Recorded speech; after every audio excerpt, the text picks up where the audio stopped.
Will you pray with me? May these words that I speak be grounded in my soul, encouraged by the God presence in me. And may these words you hear be captured by your soul and enlivened by the God presence in you. Amen.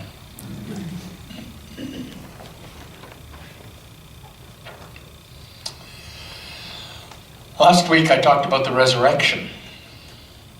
This week I'm going to talk about the crucifixion, which seems to be putting it all in the wrong order, doesn't it? But I'm not going to talk about Jesus' pain and suffering in the crucifixion. I'm going to talk about the pain and suffering of the disciples, his disciples, as they lived through his death. It's the same kind of pain and suffering that we all go through at the death of loved ones. Of course, one can argue that the resurrection happened, that Jesus died on the cross, but that he came back to them at Easter. And that may be true. But it doesn't lessen the fact that the relationship of the disciples and of Jesus had changed drastically. I said last week that many of us have felt the presence of a loved one who has died. Some see a physical presence. Some see the person who was their loved one before them. Others may hear a voice, their loved one's voice. I said that I had experienced neither, but that I had felt the real and concrete presence of Lorraine with me for a time. But that didn't take away from the fact that in a physical sense, she was gone. And I had to adjust my life to living without her.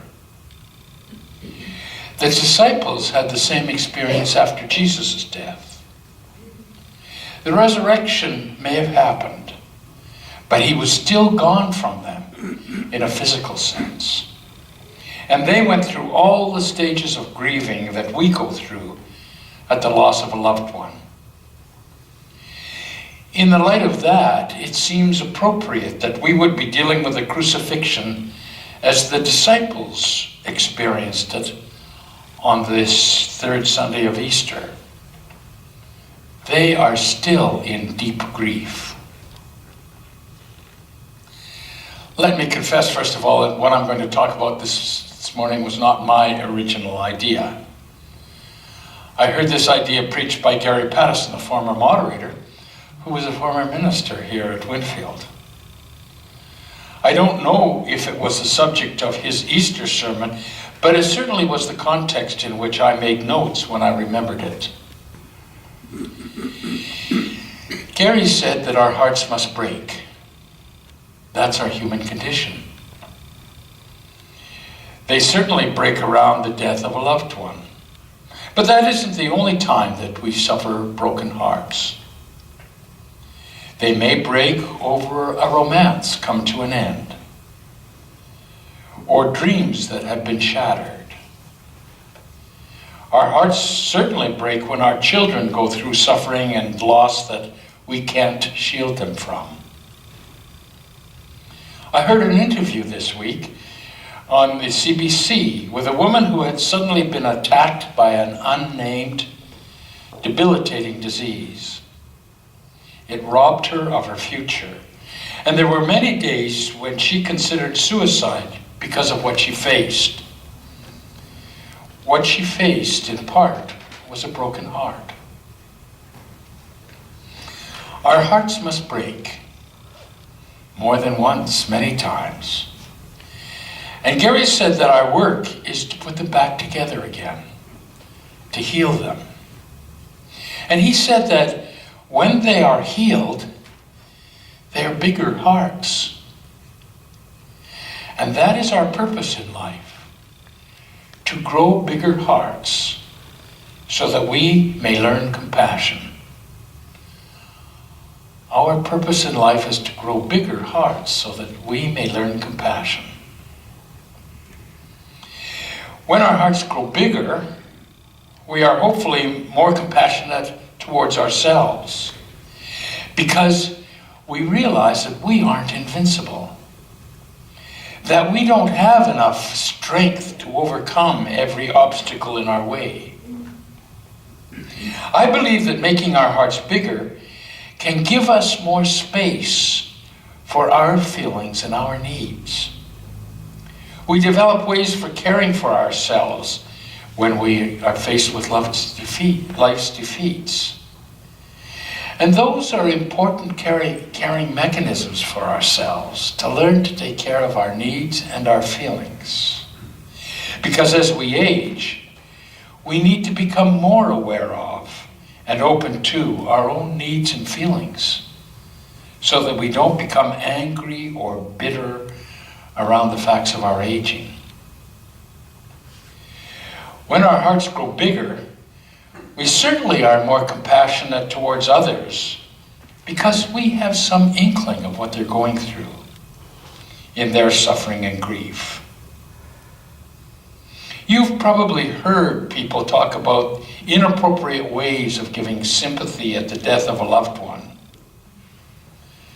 Around the death of my wife, there were well-meaning people who, in their attempt to comfort me, said things that were really hurtful. Things like, they've gone to a better place. Hey, what's wrong with this place and me? I tried to make life good here. Why isn't this good enough? God had need of an angel in heaven. Hey, wait a minute, I have a need for a wife.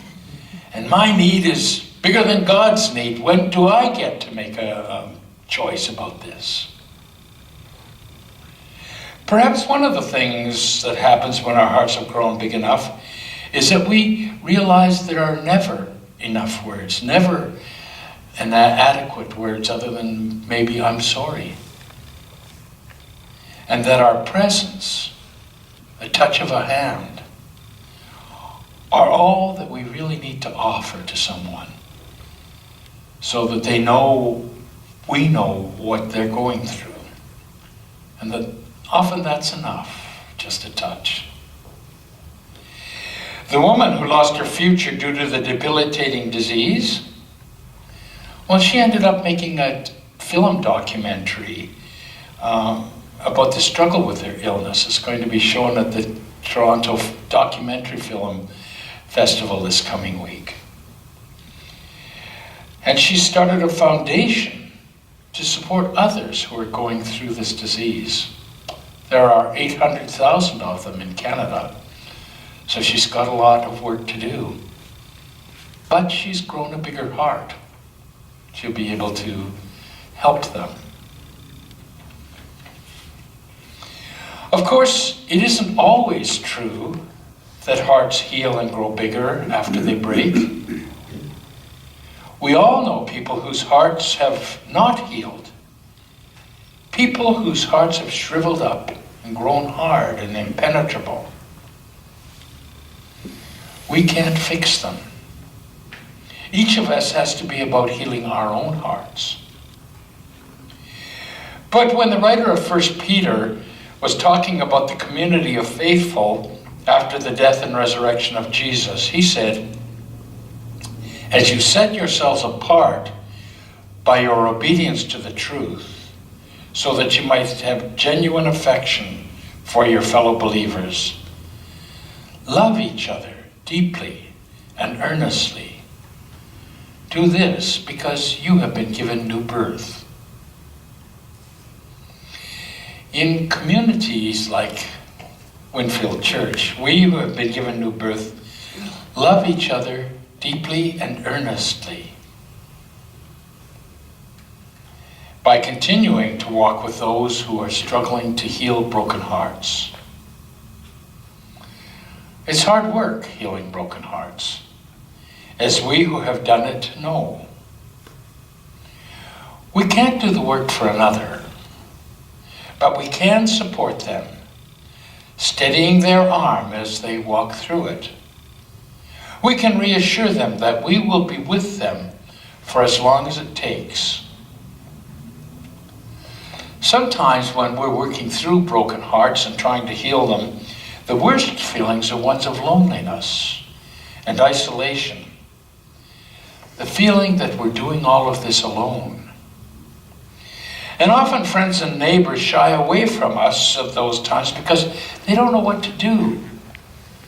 They feel like it's their job to make things better, and there's no way they can do it.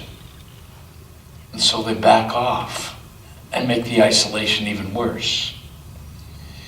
People who have no compassionate community to support them must have a terrible time working through their grief or suffering. We can be here with them in that work. The other thing we do in compassionate community is offer a ray of hope. When someone is in the midst of struggle, it's often helpful to see others who've gotten through that struggle and come out on the other side, who are encouraging them from the other side of that struggle. A cheering team that are encouraging them and urging them to the top so that they can mend their hearts. None of us likes to have to go through those struggles of mending broken hearts. It's not something we look forward to or cherish. But the irony is that those are the times when we grow the most. As long as everything goes well and our life unfolds placidly before us, we don't really need to grow.